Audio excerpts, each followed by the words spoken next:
Hi, hello everyone.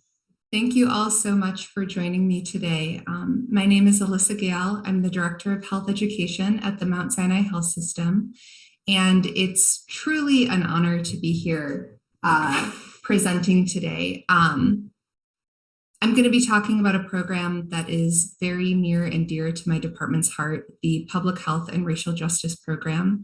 But before I get started, I just want to acknowledge a couple of things. So one is the absence of my colleague, Legina Houghton.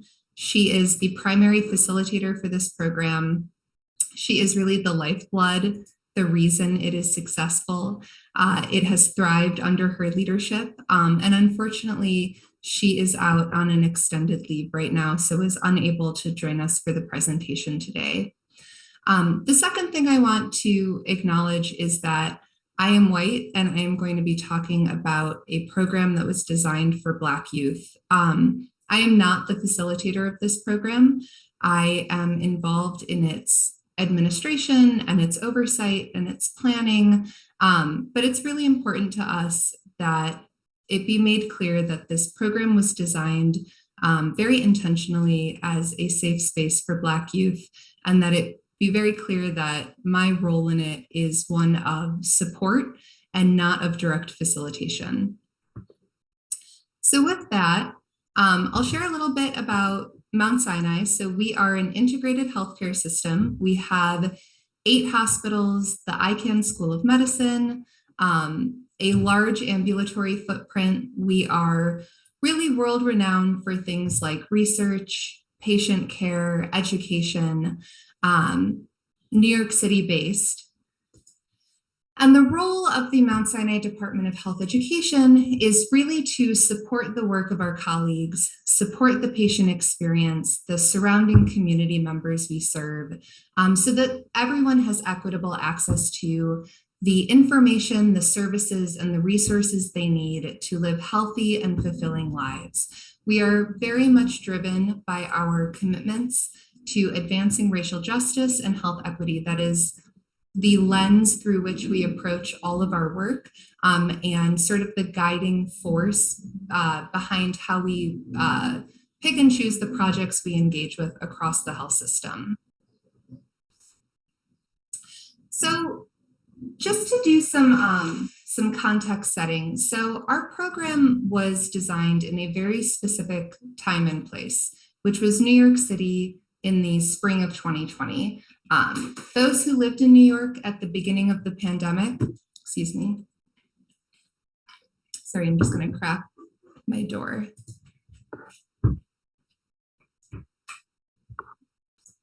So sorry about that.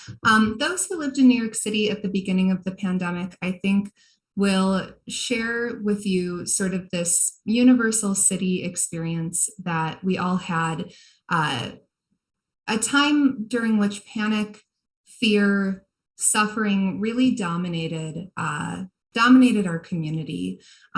It was very clear from the beginning that Black New Yorkers of color, were being disproportionately impacted by COVID-19.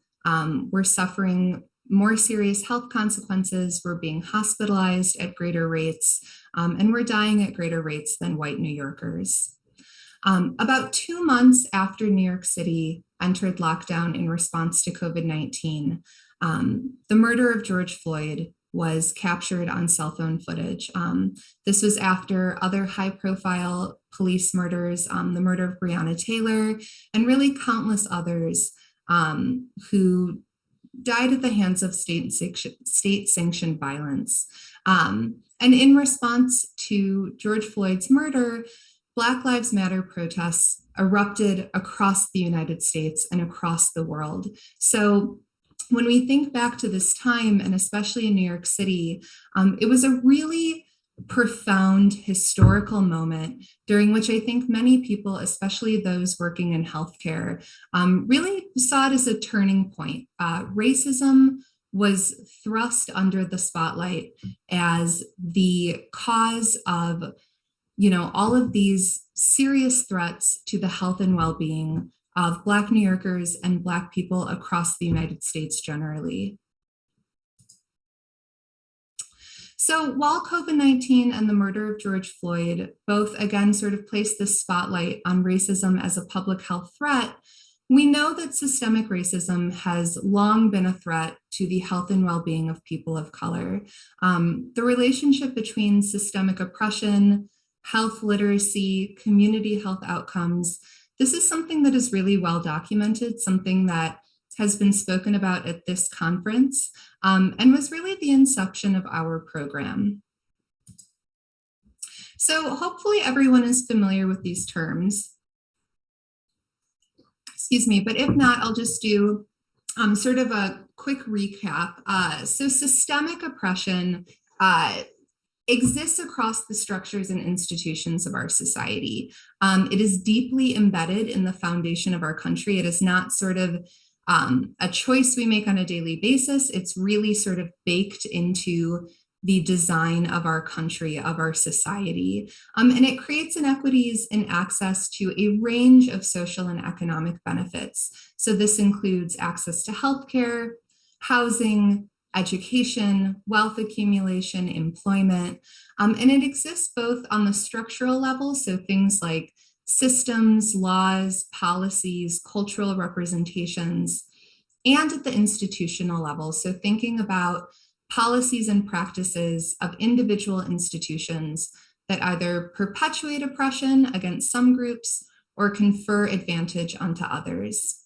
And we know that systemic oppression directly influences and impacts social determinants of health. So social determinants of health are the conditions in which we live our lives. So where we live, where we go to school, where we work, where we engage in recreation and play. And systemic oppression shapes social determinants of health and therefore shapes community health outcomes.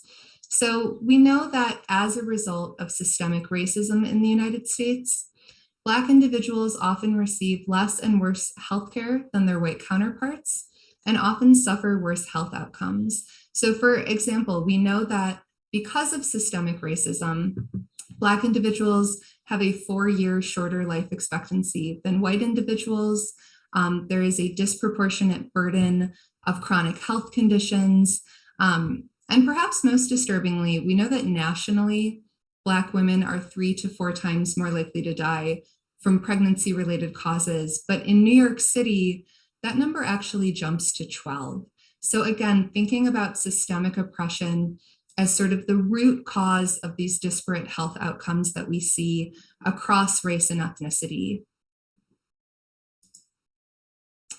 So we're at a conference about health literacy. I'm sure you're all very familiar with these definitions, but I just wanted to sort of recap personal health literacy in relation to organizational health literacy. We know that individuals who are already made more vulnerable by other forms of societal oppression also bear the burden of disproportionately lower health literacy. So have a more difficult time accessing the information they need, the services they need, getting the support they need to make informed, healthy decisions for themselves and their families. And the reason it's really important to talk about organizational health literacy is because we need to recognize that organizations, institutions like Mount Sinai play a direct role in either equitably enabling individuals to access, utilize, apply information and services they need, or actually create additional barriers around that. So health literacy includes a wide range of skills and competencies. Cultural literacy, our ability to recognize and use collective beliefs, customs, worldviews, social identities to help us interpret and act on health information. Fundamental literacy, our ability to read, write, process numeric information. Scientific literacy, our understanding of sort of these fundamental scientific concepts. So anatomy, physiology, scientific processes, scientific uncertainty.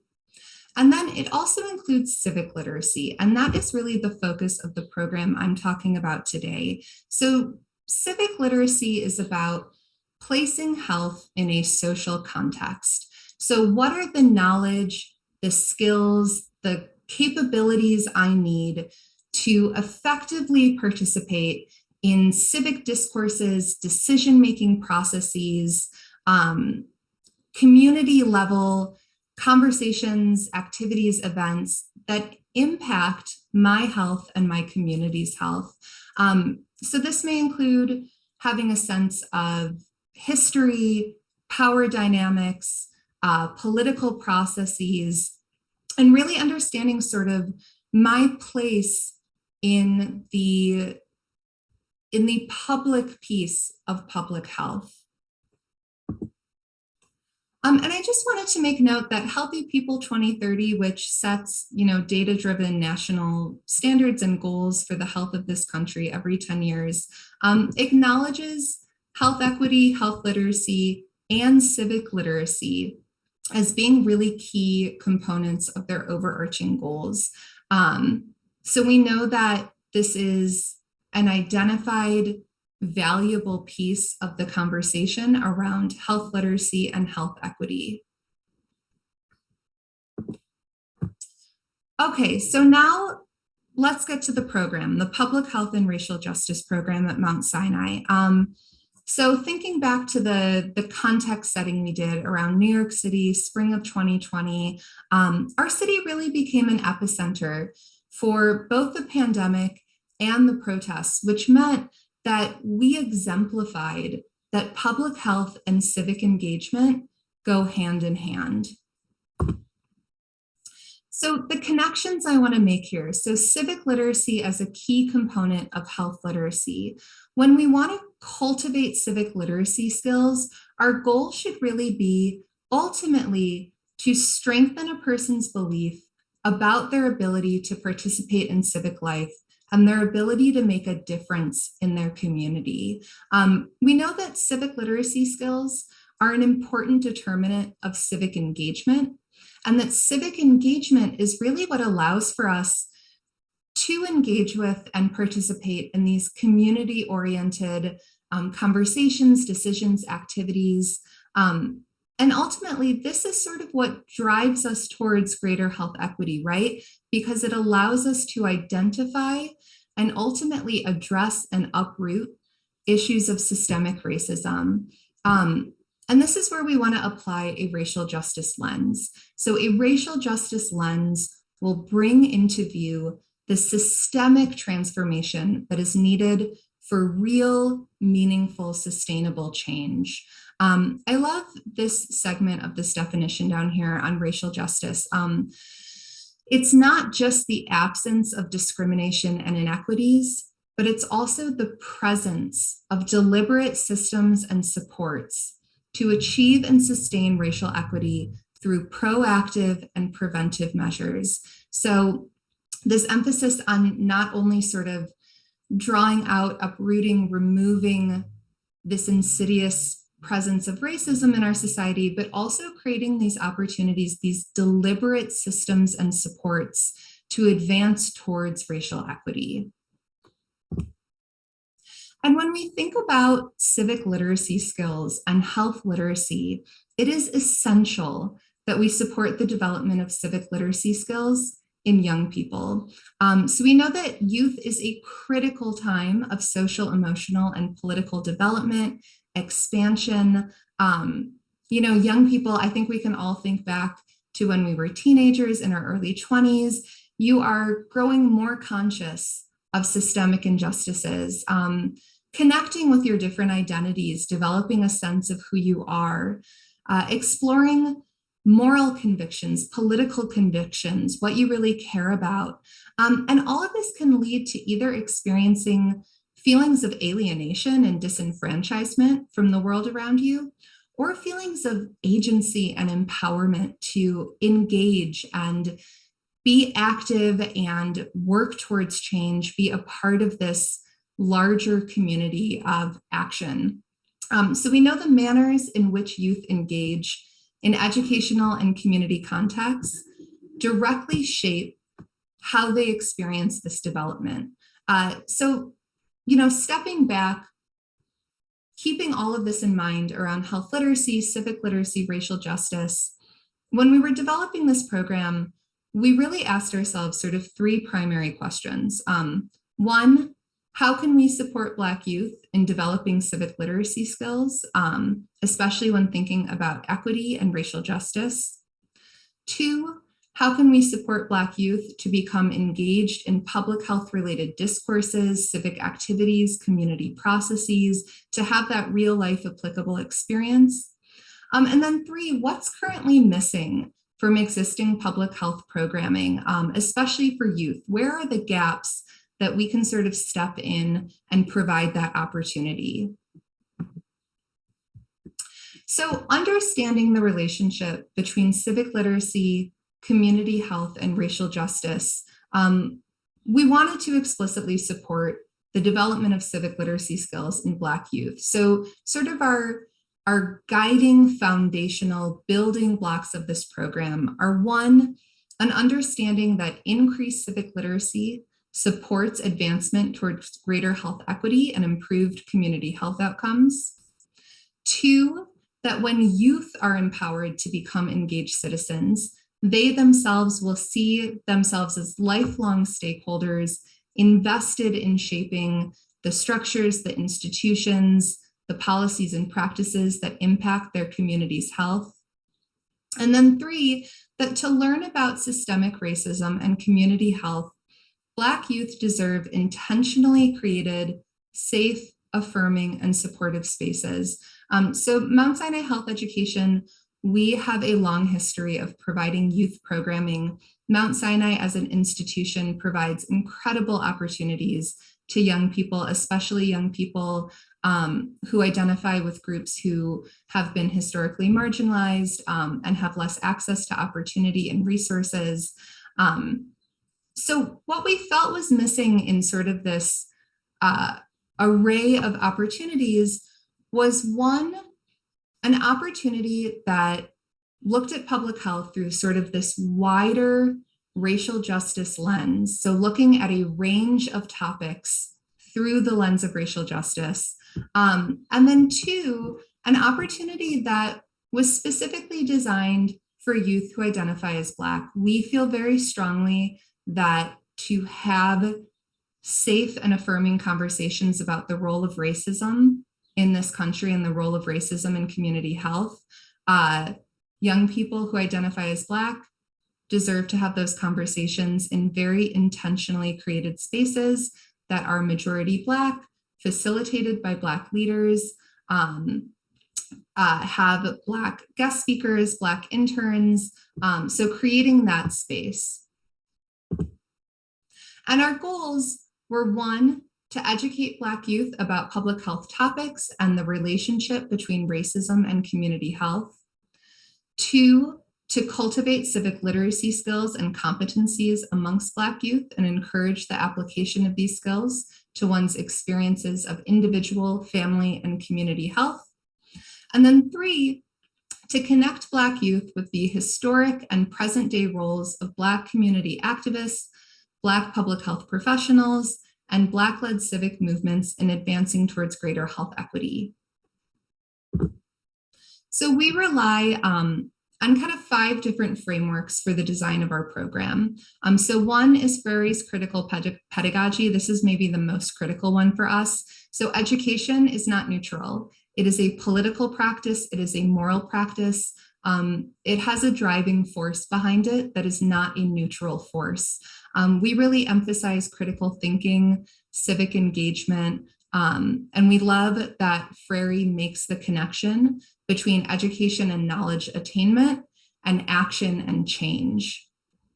The second framework, which I'm sure we've all heard a lot about in the last couple of years, unfortunately, is critical race theory, which is an essential theory when you're talking about systemic racism. So recognizing, acknowledging, understanding that systemic racism is built into the foundation of our society. It is by design, and the outcomes we see are a direct result of that systemic racism.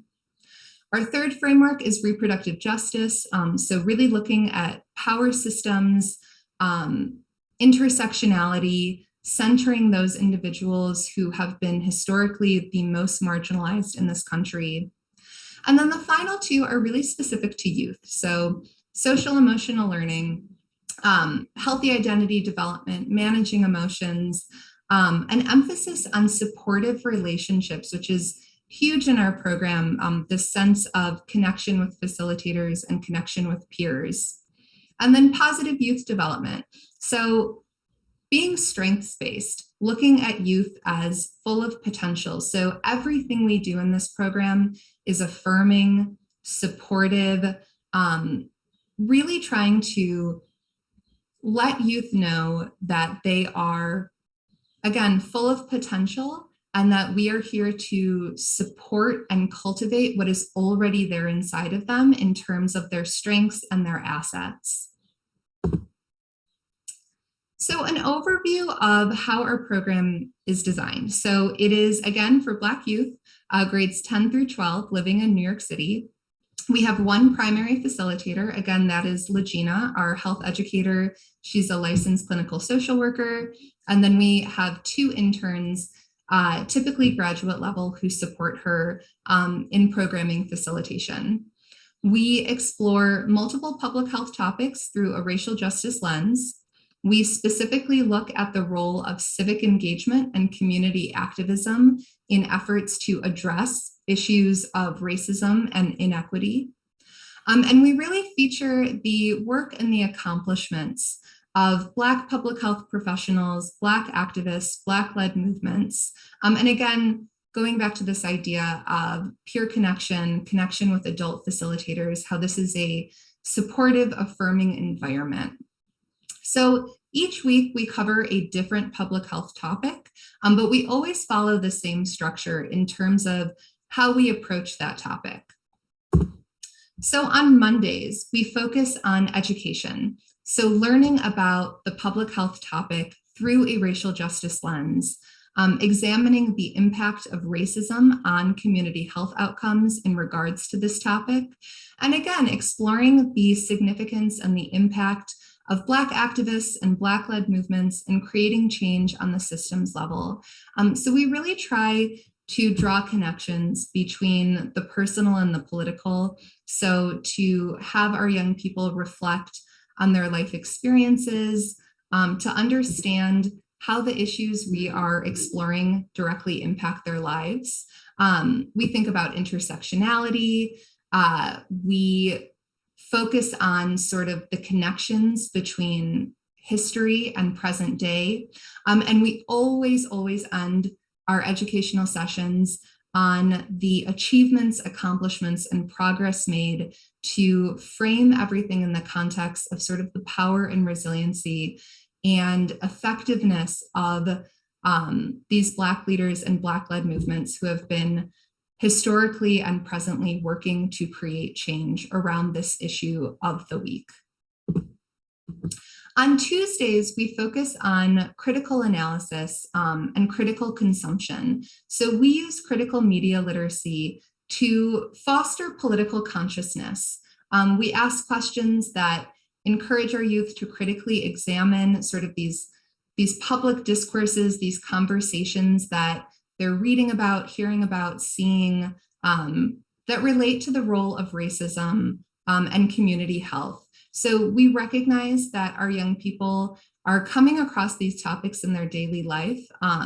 So for example, last summer, during our week on HIV, a musical artist named DaBaby made some comments about HIV and homophobia, and there was all of this stuff going around Twitter, and everyone was reading about it and talking about it. And we spent almost an entire session sort of unpacking the comment that was made, where it came from, what it was suggesting or implying, and how people were sort of processing it in this cultural conversation. Wednesdays are our days when we focus on civic engagement. So typically we'll have one of two things happen. So either we'll have a guest speaker come in, someone from Mount Sinai or a community organization, and they will lead a dialogue and lead an activity that cultivates civic literacy skills. So for example, last summer during our week on consent, we had a community-based health worker and educator lead this interactive activity on the spectrum of boundaries and how to communicate about boundaries in a variety of ways in a culture that doesn't really encourage that, and how we can start shifting our personal cultures, our culture with our friends, with our family, with our school community, to make space for conversations about boundaries.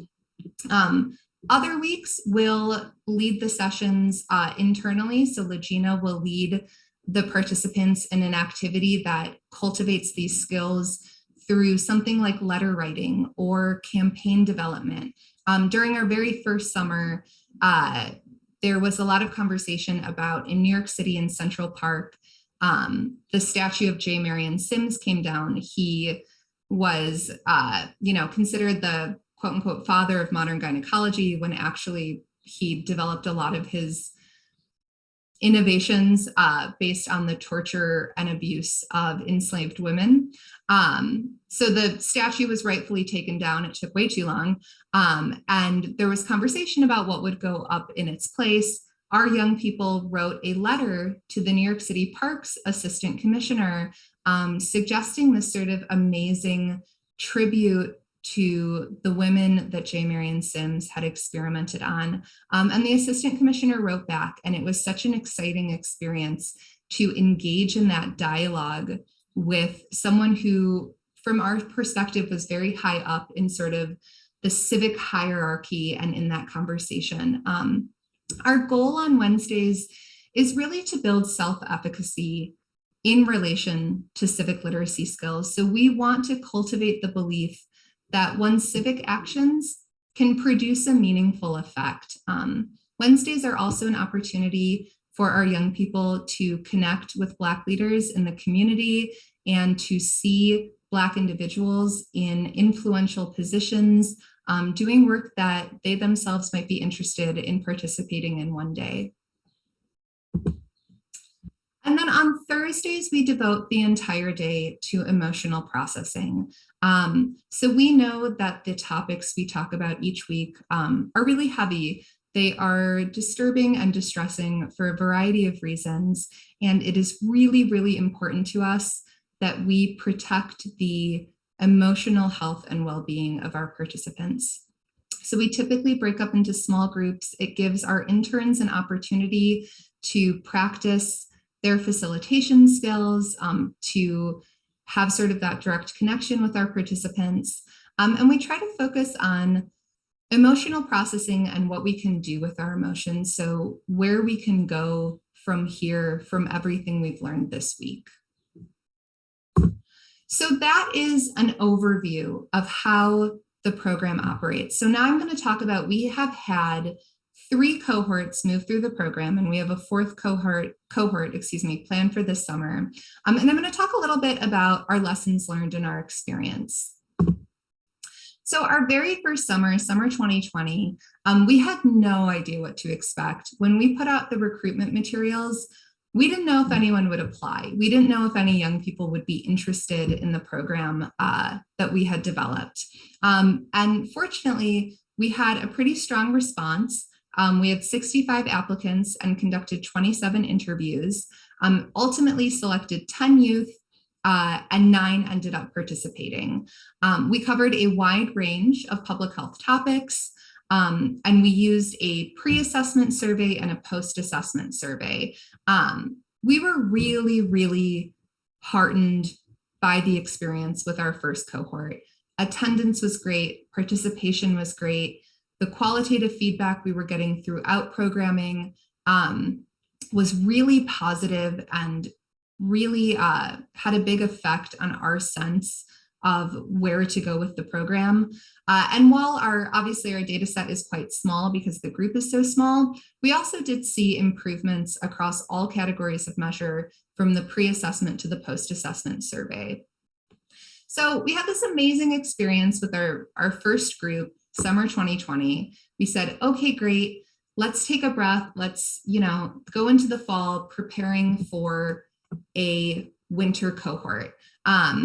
We decided to change our program name to more explicitly reflect our focus. we decided to create a more robust orientation and closing week for the program to sort of bookend it a little bit better. We sort of adjusted our timing, so the length of the session in terms of weeks, and then actual timing of the sessions. 2 hours was a little bit long for the kids over sort of this Zoom setting. Something else we really had to think about was who we were inviting as guest presenters. There are a lot of really incredible, impressive, impactful professionals out there who don't have a ton of experience working with youth. And connecting with youth is a very specific skill set that we realized we had to think a little bit more about in terms of who we were planning on hosting as guest speakers. And then, just continuing to add more time for self-care, more time for processing and reflection.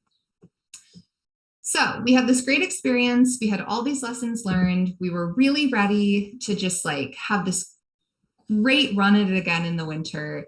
And our winter session actually went really poorly. So we did after school programming. So New York City students were fully remote. Our program was fully remote. So they spent the entire day in Zoom school and then logged on for more Zoom programming.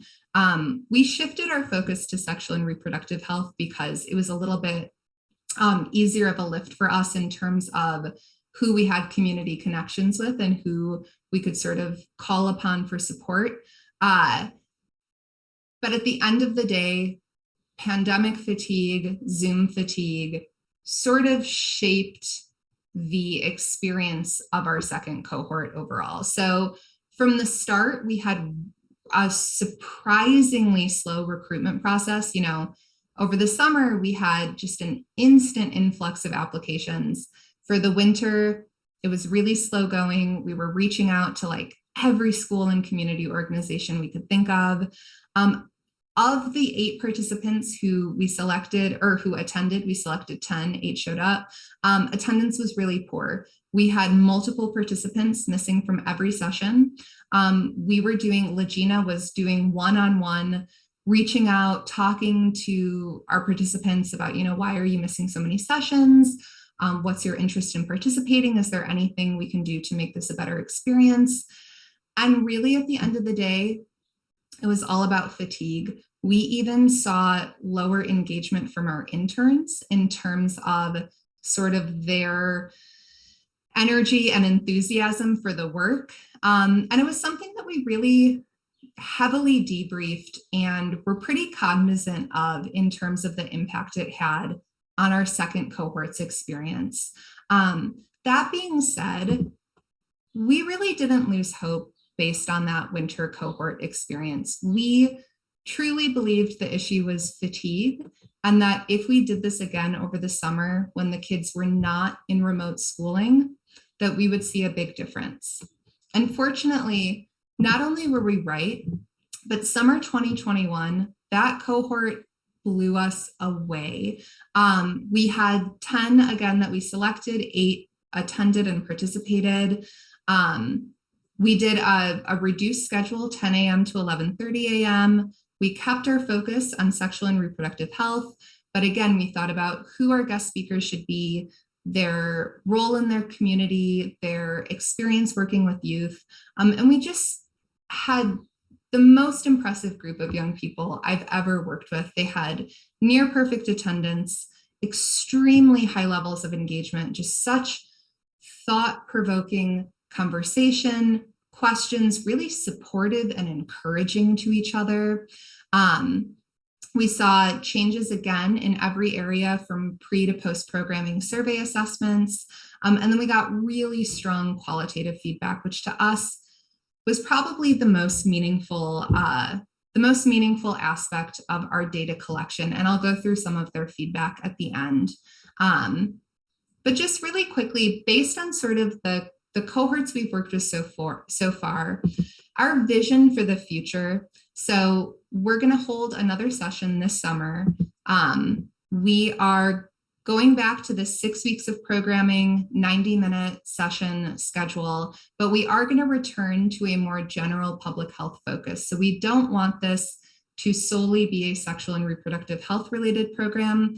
Our hope is that maybe someday we can offer parallel tracks with different focuses.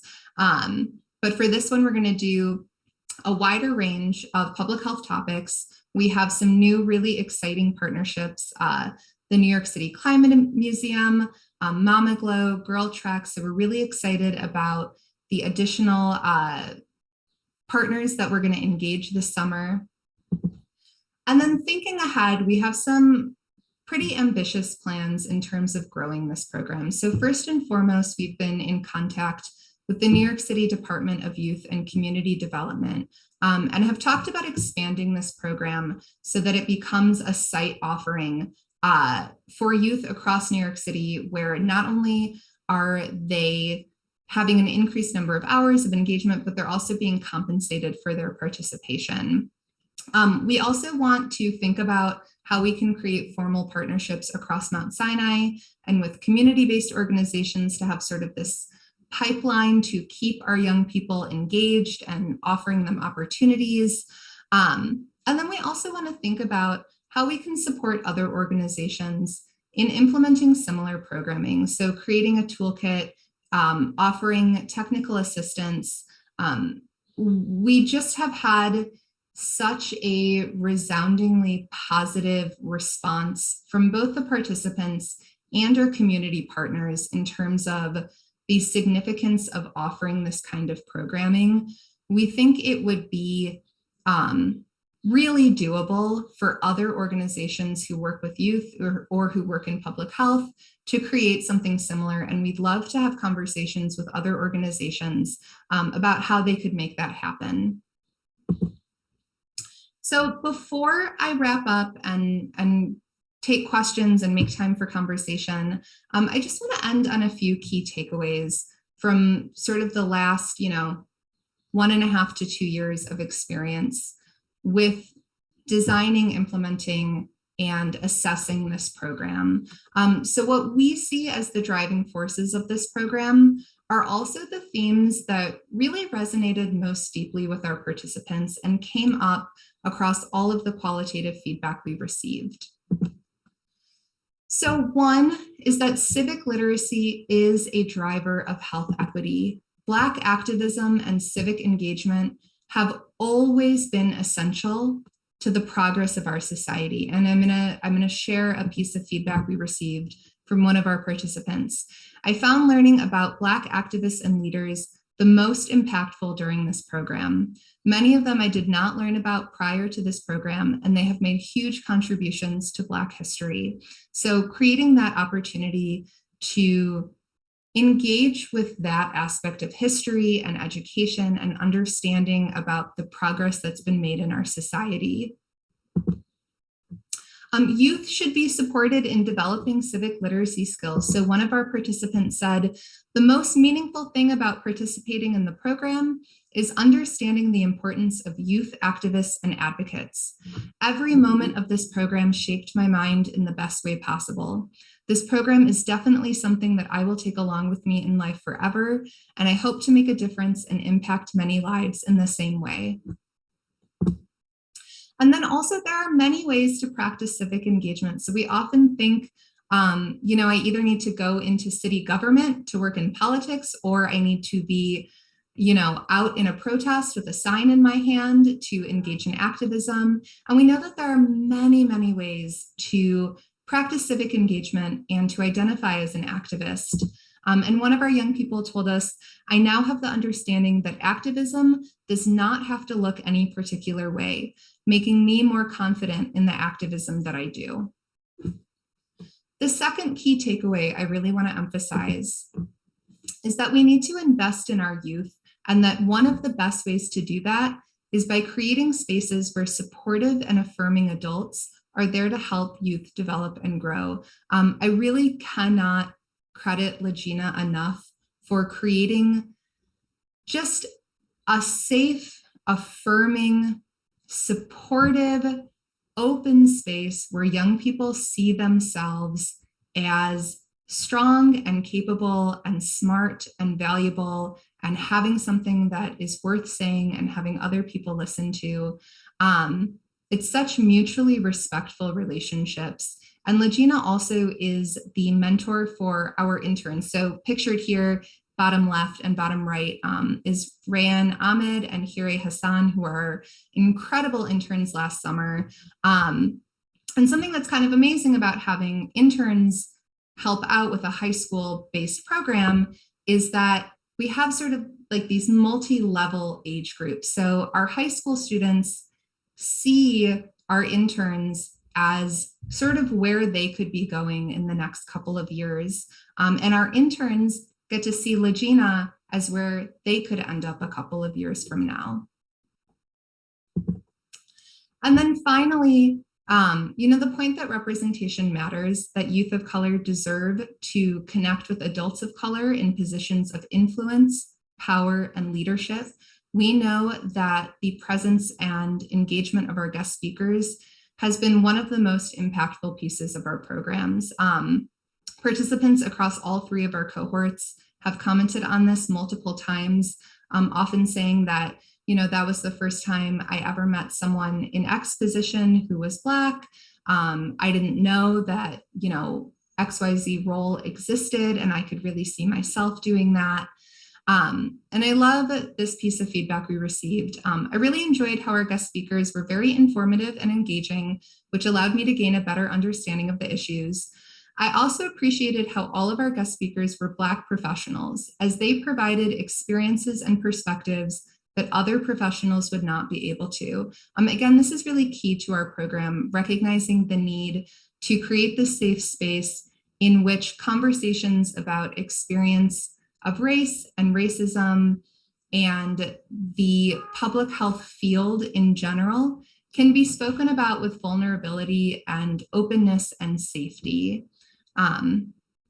So with that, I think we have about 15 minutes left. I see that there are some comments in the chat box. I am going to see if I can exit out of this. Oops, stop sharing chat. Okay. So I see some questions. So question one. You may not know, but I figured I would ask. I can't help but think that our statistics as a nation related to poor education, poverty/working poor, and the uninsured, underinsured contributes to our low health literacy in the US. If you are uninsured or can't afford your deductible, one is less likely to have regular interactions with care providers. Do you know how we compare to other nations with universal healthcare and stronger education systems in relation to health literacy? That's a great question. Certainly in the United States, there is a profound relationship between health literacy and marginalized experiences and identities. So we know that if you are uninsured or publicly insured, your health literacy is likely to be lower than those who are privately insured. In terms of comparing it to other countries where we have universal healthcare or stronger education systems, that I don't know. So I apologize that I can't answer that aspect of the question. Would be interested to learn more about why the program started at the high school level as opposed to middle or elementary school. So there were a couple of reasons for that. One, our department has a lot of experience working with high school aged youth. So my background is in high school programming. So I came from Planned Parenthood of Illinois, where I oversaw a high school based STI testing and education program. Legina has been facilitating, education and support programming for high school age youth for a long time. So they're an age group that we were very comfortable designing programming for.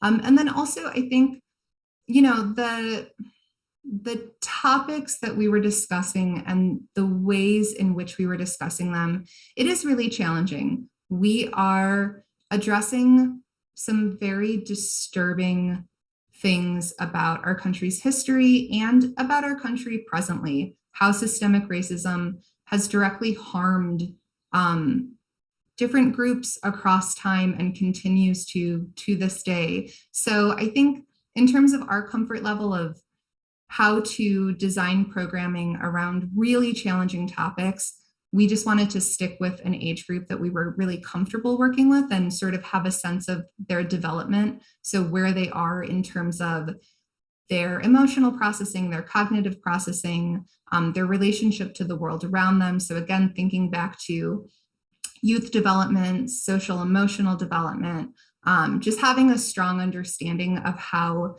to create programming that would ultimately feel safe and healthy for our group of participants. Okay, next question. Structural racism or systems designed to limit engagement by African Americans are causality for poor health outcomes, low education attainment, housing, and food insecurity. How do you engage your political systems, including local municipalities, to recognize the importance of intentionally creating safe and healthy spaces to foster intelligent, productive adults? So I think the scope of this question is maybe a bit broad, and I would just answer this by saying, sort of was the goal of our program in terms of working with youth, fostering the skill sets, the civic literacy skills that we feel young people would benefit from in terms of increasing their self-efficacy around civic engagement.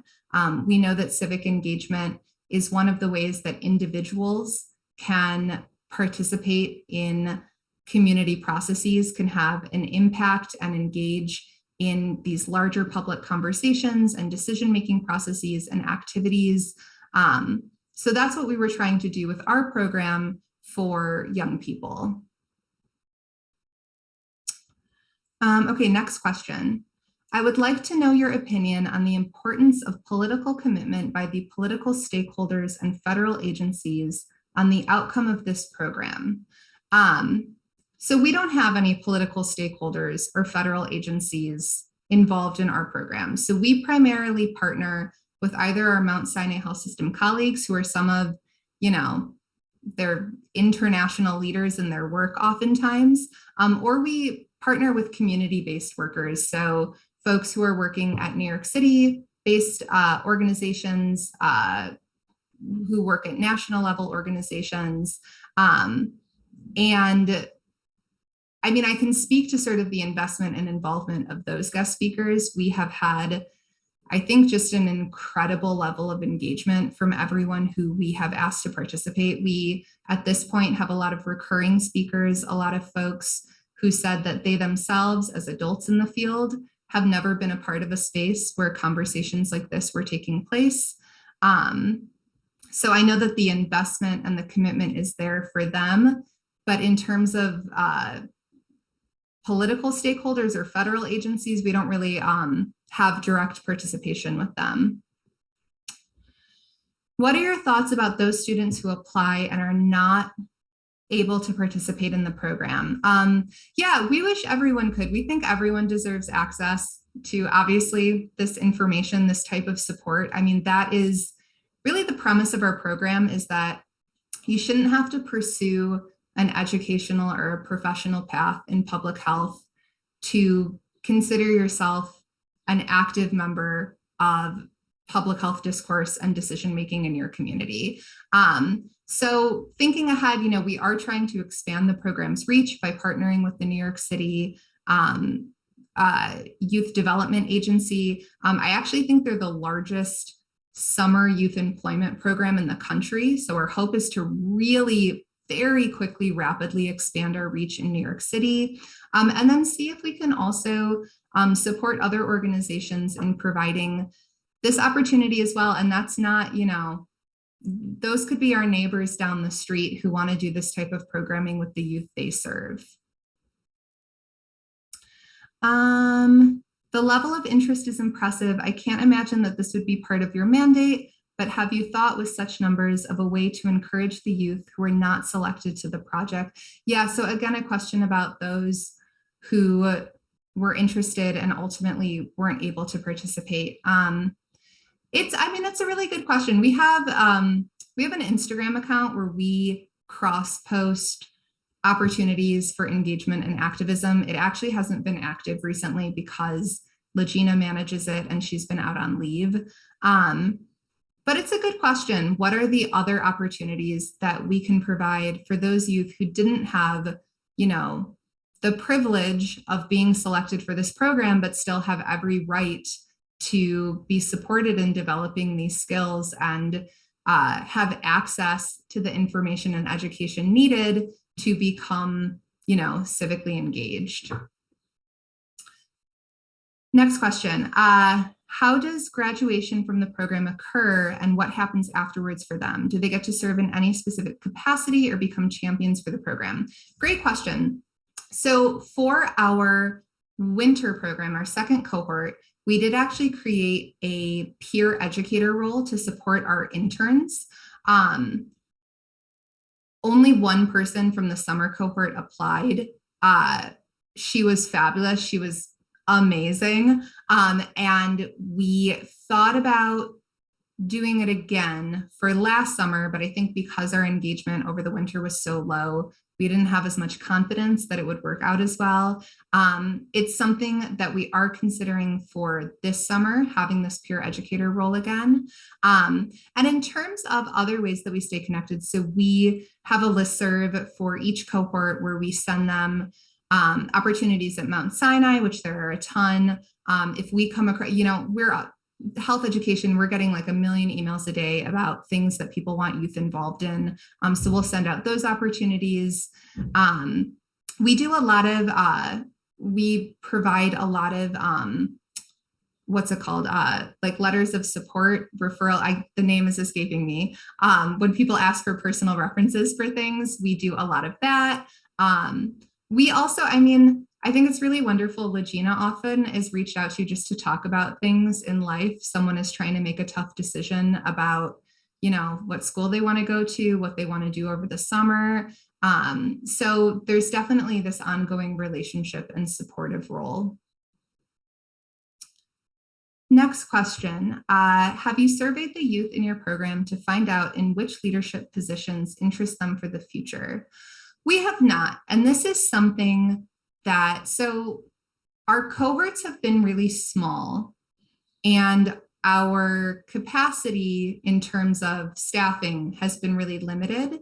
So doing some kind of more robust evaluation where we sort of maybe look ahead a year or two and see if this program made an influential difference in the paths our participants took. That is something that is definitely on our radar and something we are interested in.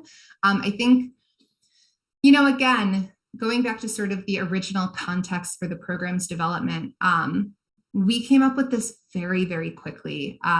New York City locked down in March. In May, the footage of George Floyd's murder was released. And we started this program in July, and the program didn't exist before then. So we had maybe 6 to 8 weeks to develop what was at that time an 8-week, 2 hour per day, 4 days a week session program. So there is still a lot of opportunity for growth and a lot of opportunity for trying to get a sense of what this program's impact is long-term. How might you suggest developing programming in a community that is more than 90% white, served by a health department that employs mostly white folks? That's a good question. I don't feel that I have an answer for that. Nothing immediately comes to mind. I think, the premise of our program, it's a really good question. It's a really important question. Sorry, I'm trying to process the question as I respond to it. The premise of our program is that it is a safe space for Black youth to talk about the impact of racism on the Black community in conversations led by individuals who identify as Black.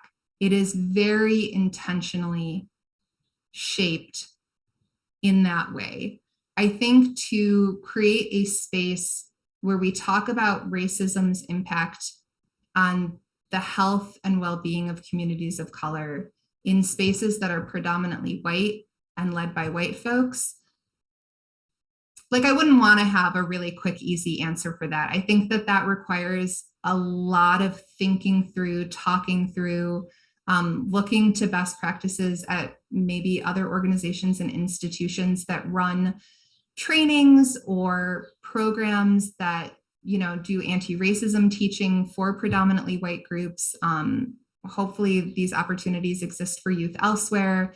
So I think looking to sort of what currently exists and what would sort of best meet the needs of the community in a really, really thoughtful, intentional way. And that's the last question I see. I am happy to stay on for a couple more minutes. I know there are about 5 minutes left in this session. If anyone else has any additional questions or comments or wants to know anything about the program, also, please feel free to reach out over email. It is one of the goals of our program that we provide whatever information or support might be helpful if you are interested in developing similar programming in your community.